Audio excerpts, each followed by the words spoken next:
আমি তোমার পুত্র সন্তানের আশীর্বাদ করিব, তাহার মধ্যে আমি দেব দুই পুত্র সন্তানের আশীর্বাদ। তোমায় বেছে নিতে হবে এক পুত্র সন্তান। এক পুত্র সন্তান আমি দেব, সে হবে অসুর কুলের, কিন্তু তারাও থাকবে দীর্ঘদিন, কিন্তু সে হবে দুষ্ট স্বভাবের ও হিংস্র। আরেক পুত্র দেব আমি, সে হবে দেব কুলের পুত্র, কিন্তু সে হবে খুব ধর্মীয় ও মনের মানুষ, বড় ঋষি। কিন্তু তার 16 বছর যখন পূর্ণ হবে, সেই পুত্রকে চিরজীবনের জন্য হইতে হবে মৃত্যুর শিকার। বলো ঋষি, তুমি কোন সন্তানকে বেছে নেবে? ওই দেবকুলের পুত্র নেবে না ওই অসুরকুলের পুত্র নেবে? আমি বলো আমি সাধুর সন্ন্যাসী, আমি কেমনে যাইব জগতের ক্ষতি? যদি দেবেন তোদের বহু আমার দেবী কুলের পুত্র আমি তোমার স্ত্রীর গর্ভে দিলাম দেবী কুলের পুত্র, তার নাম রাখিস মার্গান্ডে। কিন্তু মনে করেছি সে পুত্র যখন 16 বছর হইবে পূর্ণ, তাহলে তাকে সে চিরজীবনের জন্য হইতে হবে মৃত্যুর শিকার।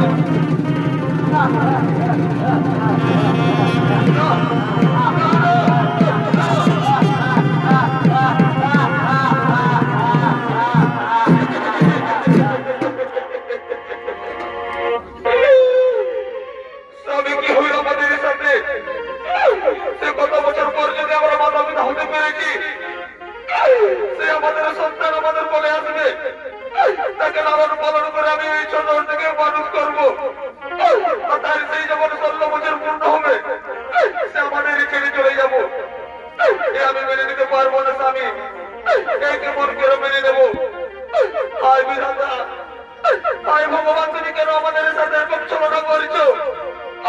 কেন ভগবান তুমি কোন জন্মের আমাদের সাথে দিচ্ছ? বলো ভগবান, আমায় তুমি বলো।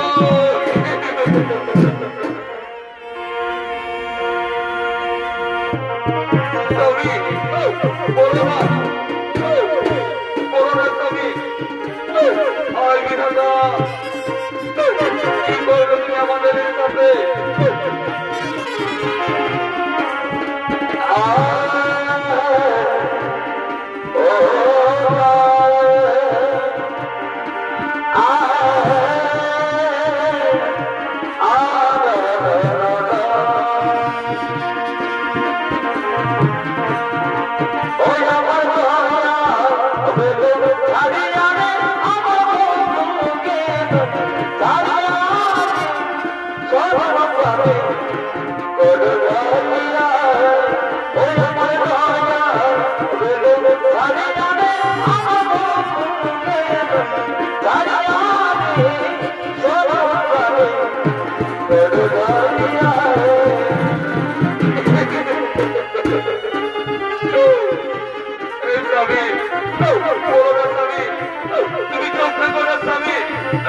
আমি কেমন করে যন্ত্রণা সহ্য করবো? তুমি যখন জন্মেছে করেছি যখন আমার ছিল আমাদেরকে আশীর্বাদ দিয়েছে, তাহলে তার পিছনে কিছু না কিছু কারণ অবশ্যই রয়েছে। তাই চলো শিরোপা আমাদের আশ্রমে ফিরে চলো। আজ আমাদের কত আনন্দের দিন, তাই আমরা কত বছর করে মাথা পিতা হতে পেরেছি। তাই চলো শিরোপা আমাদের নিজেদের আশ্রমে ফিরে চলো।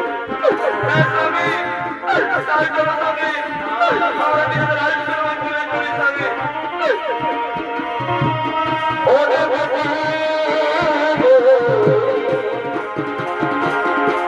Oh,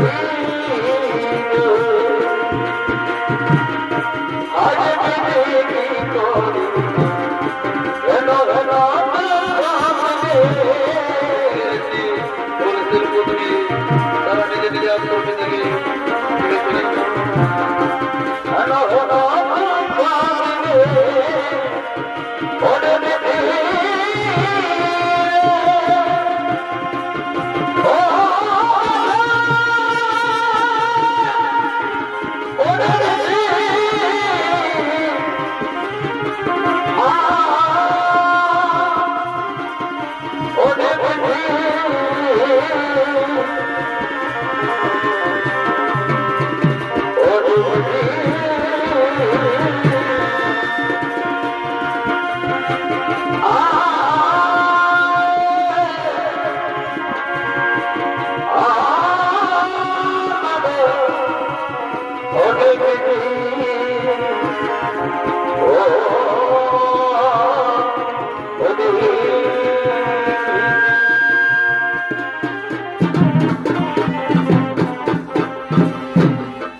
দর্শক মন্ডলী শিবের সেই বরপ্রাপ্ত ছেলে যার নাম রেখেছে মার্গন্ডী তাই তার মাতা পিতা তাকে গুরু শিক্ষা শেখানোর জন্য গুরুদেবের আশ্রমে রেখে দিয়েছে তাই তারা এসে গুরু শিক্ষা সমাপ্ত হয়ে যাওয়ার সাথে সাথে সমস্ত গুরুদেবেরা সে বালককে নিজের আশ্রমে ফেরার পথে করেছে না গো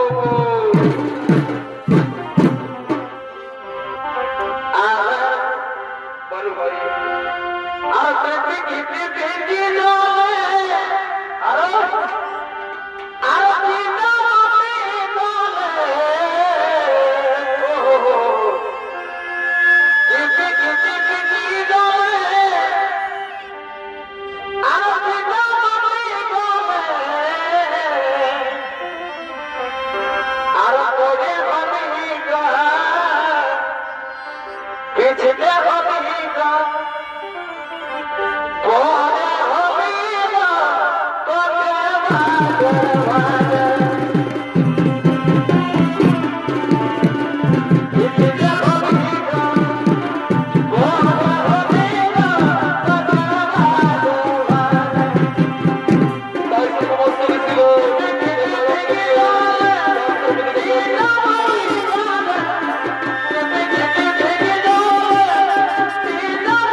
যাও পুত্র, তুমি তোমার নিজের আশ্রমে ফিরে যাও। ওই যে দূরে তোমার আশ্রম দেখা যায়। আমরা এখন আসি পুত্র, আমরা এখন আসি।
কতদিন পর আমার মাতা পিতাকে দেখিনি, তাই আর বেশি বিলম্ব করবো না।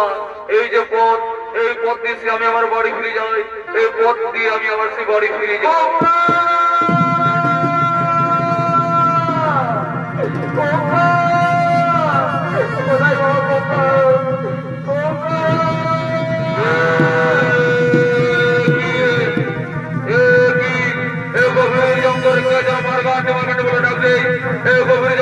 নারী বিপদে পড়েছে। না না না, আমায় যেতে হবে। আমি আসছি নারী। নারী তুমি কোথায়? নারী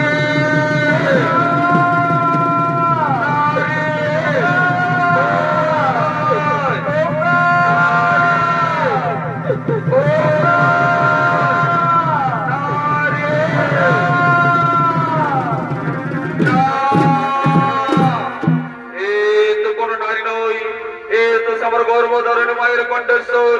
তাহলে কি আমার গর্ভধারিণী মা কোনো বিপদে পড়েছে? না না না, এ হতে পারে না। আমায় যেতে হবে। মা তুমি কোথায়? মা গো,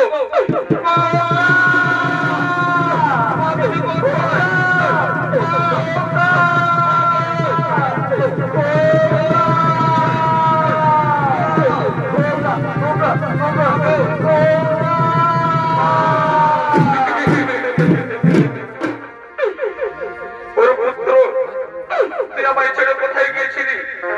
তোর যে বাড়ি ফেরার সময় হয়ে গেছিল, আয় খোকা আমার বুকে আয়, আমার বুকে আয় খোকা।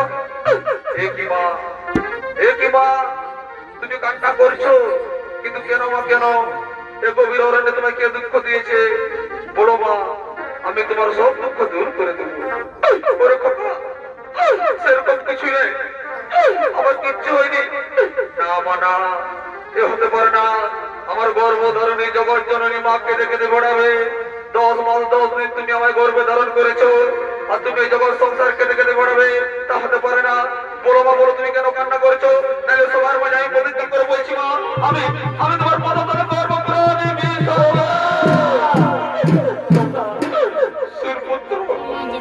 শুনতে হবে সে পূর্বের ইতিহাস।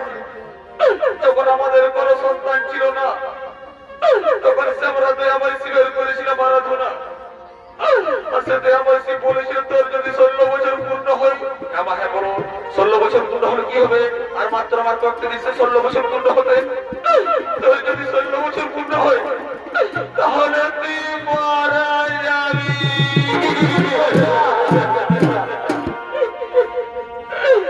একই কথা শুনালে মা তুমি। আমার তো মাত্র দিন 16 বছর পূর্ণ হতে। তবে আমি এই যদি অনুভব হয়েছে আমার মৃত্যু হয়, তাহলে তোমাদের কে দেখবে মা? আমি ছাড়া যে তোমাদের আর কেউ নেই। বলো মা, বলো, হতে পারে না। আমি মেনে নিতে পারছি না মা, আমি মেনে নিতে পারছি না।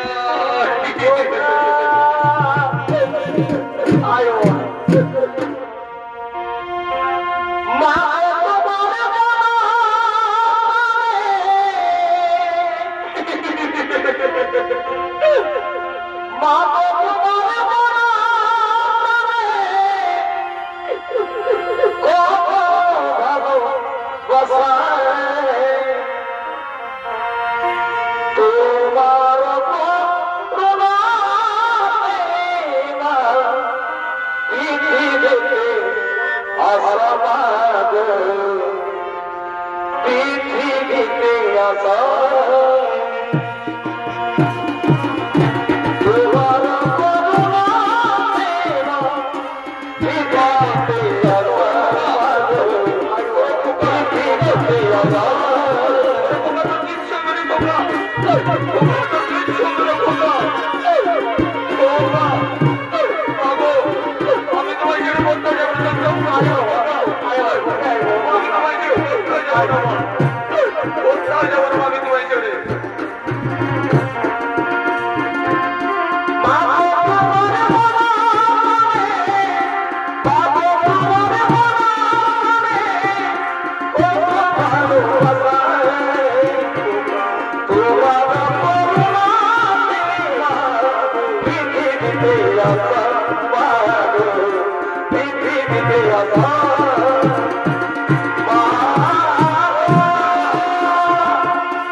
আমার 16 বছর পূর্ণ হলে মৃত্যু হবে আর মাত্র আমার প্রকৃতির 16 বছর পূর্ণ হইতে আর আমি ছাড়া যে তাদের আর কেউ নেই বাড়িতে।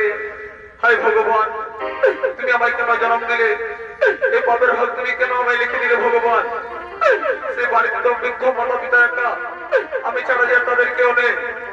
সেই যদি আমার 16 বয়সে মৃত্যু হয় তাহলে মাতা পিতা কে দেখবে ভগবান? তাই আমি সকলকে সাক্ষী রেখে শিবের কর্ম মহামৃত্যুঞ্জয় মন্ত্রের যজ্ঞ সাক্ষী দেখো চন্দ্রগ্রহ নক্ষত্র সাক্ষী দেখো তোমরা সকলে আমি তোমাদের সকলকে সাক্ষী রেখে করতে চলেছি শিবের মহাযজ্ঞ আর মহামৃত্যুঞ্জয় মন্ত্রের যজ্ঞ। ওম নমঃ শিবায়, ওম নমঃ শিবায়, ওম নমঃ শিবায়।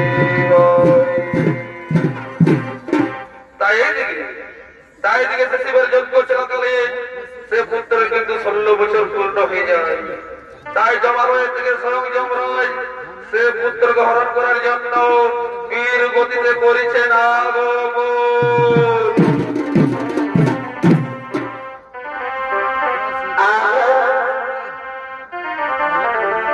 আমার বাবুর বাবা সোনা চাবে আর কি করবো আর থাকে নাই এক রাত ঘটে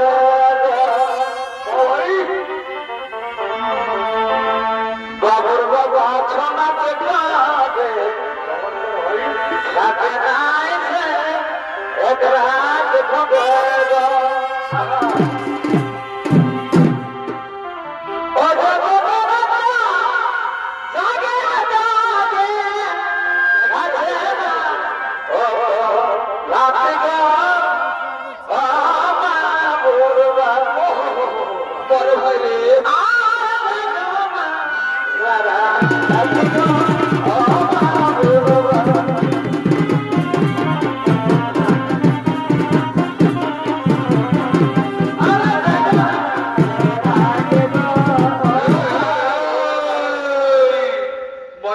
দর্শক মন্ডলী, ইনি হলেন সে সূর্য পুত্র যমরাজ। আরে যমরাজ সে পুত্রকে হরণ করার জন্য ছুটে চলেছে। আরে যমরাজের ভূমিকায় নৃত্য পরিদর্শন করতে চলেছে আপনার আমার সকলের অতি সুপরিচিত ওস্তাদ ধর্ম কর্মকারের প্রিয় সাথী নৃত্যশিল্পী প্রতীতি কর্মকার।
Oh,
এ তাহলে কোনো সামান্য বালক নয়, একে কোনো শক্তি রক্ষা করেছে।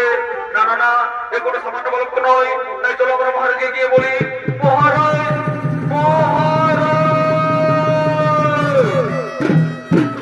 ওরে দাও সেই বালকটা আমার হাতে, তাকে নিয়ে যেতে হবে জমালয়ে।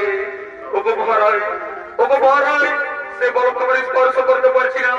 সেই বালক কোনো সামান্য বালক নয়, তাকে কোনো শক্তি রক্ষা করেছে। ওরে ওরে কি বলি মুখের দল, সমস্ত দেব দেবী শুনলে কি বলবে আমায়? এই কেমন যমরাজ, যে কিনা সামান্য বালক কাটার ক্ষমতা নেই।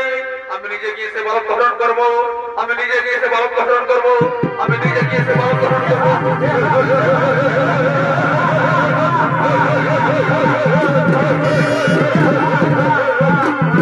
ওরে ওরে শয়তান বালক, বন্ধ করে তোর মন্ত্র বল।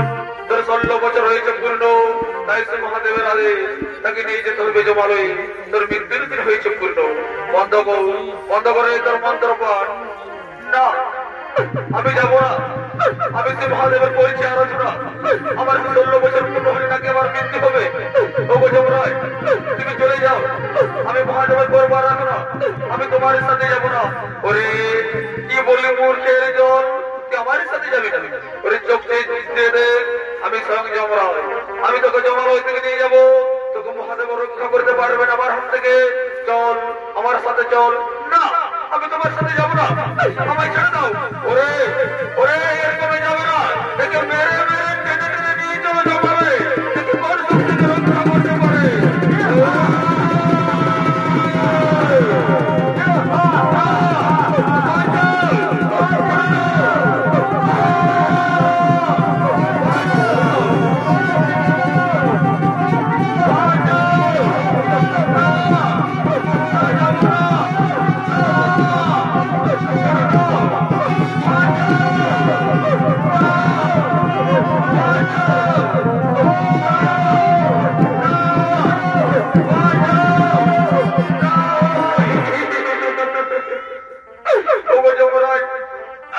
আমি তোমাদের কি এমন অপরাধ করেছি আমি কঠোর শাস্তি দিচ্ছ?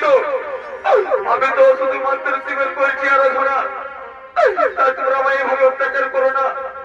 আমি যে যন্ত্রণা সহ্য করতে পারছি না, তোমরা চলে যাও, তোমরা এখান থেকে চলে যাও। ওরে ওরে মূর্খের বালক, তুই কি জানিস না যমরাজ যেখানে যায় সেখানে কোনদিন খালি হাতে আসে না। যেখানে কাজ যায় মানে তোর আমি জীব হত্যা নিয়ে যাব। ওরে বালক, একে এরকম মেরো না, একে আরো মেরো। এর যতক্ষণ না পর্যন্ত প্রাণ যায় ততক্ষণ পর্যন্ত একে মারতে থাকো, একে আরো মারো। না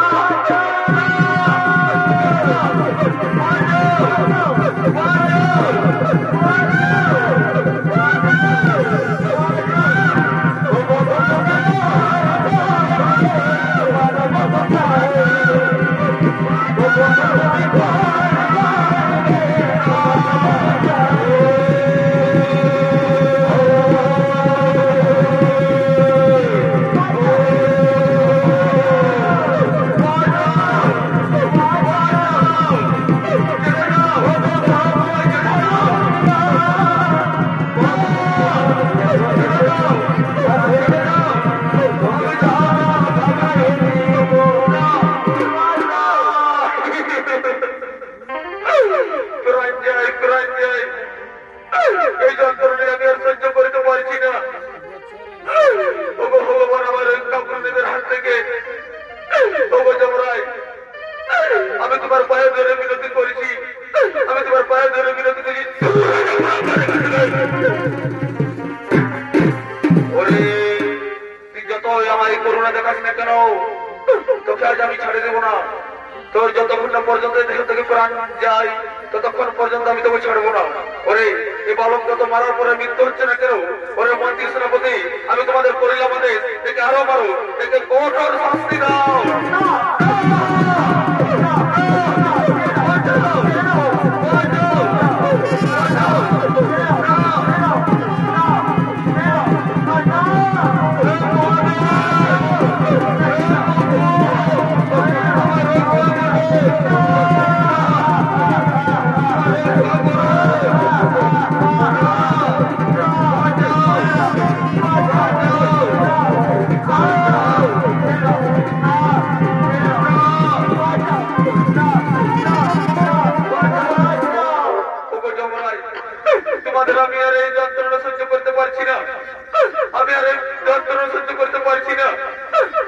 ভগবান, হায় ভগবান আমার রক্ষা করুন, আমার প্রাণ যায়, এই যন্ত্রণা যে আমি আর রক্ষা করতে পারছি না। ওরে ওরে একে আরো মারো, একে মেরে মেরে নিয়ে চলো, জমালো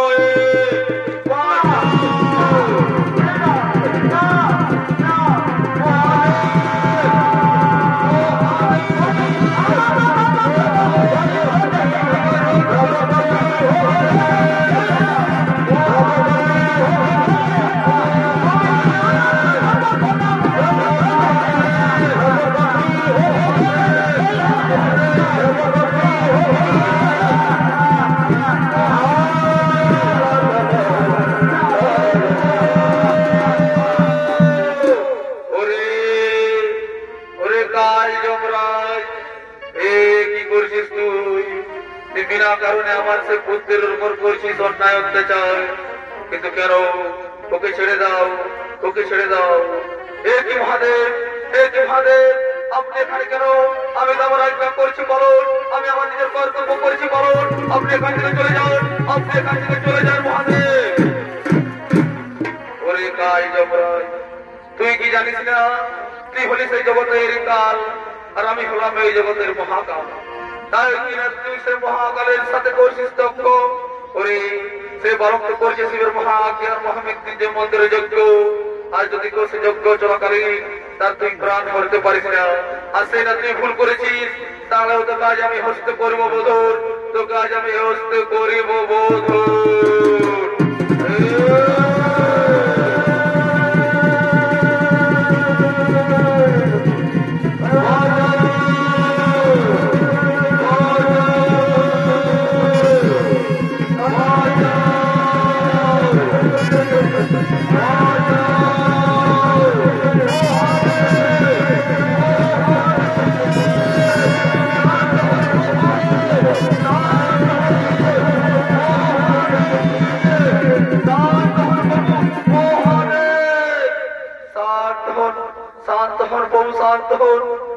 কি করতে চলেছেন আপনি? ক্রোধের মাথায় শ্রী যমরাজের সাথে করছেন যুদ্ধ। ওগো বহু, তাকে ছেড়ে দাও, তাকে এবার মতন ক্ষমা করে দাও।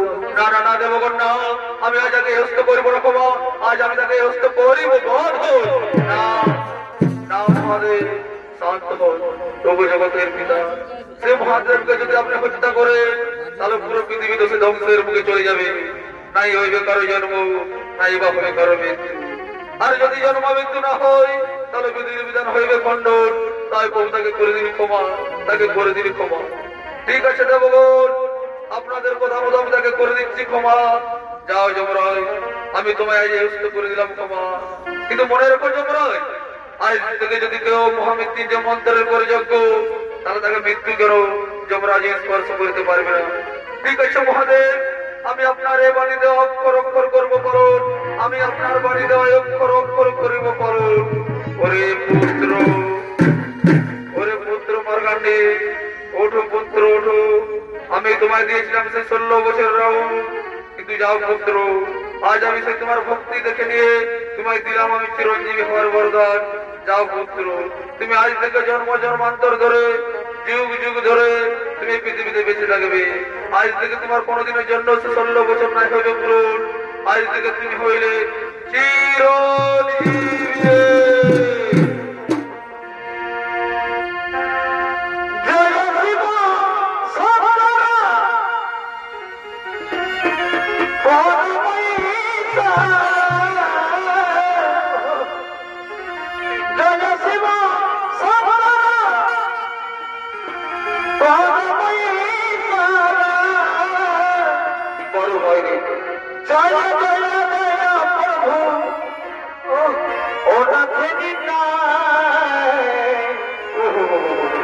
তুমি আমার প্রভু।